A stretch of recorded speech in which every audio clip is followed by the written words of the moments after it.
salita at sa gawain kami ng pagtutulungan.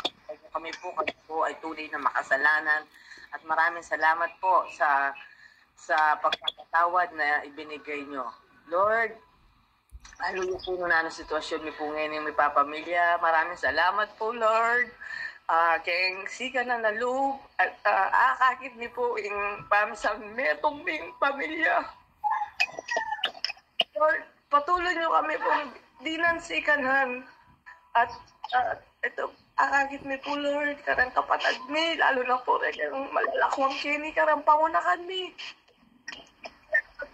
Embiyada.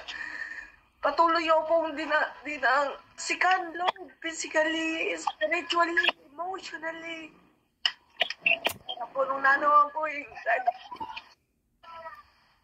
kaya kaming pamag-alaga ka nga po ba?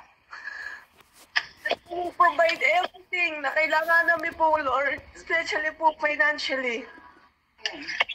Physically, karela po, Lord, patuloy nyo lang po, Lord, na agad mo po, Lord, in unity. Lord, kung nagpumalyar, tuloy nyo lang po. Special na po, correct, makatuwa kaya kami. Ang pangate, kung din. Lord, give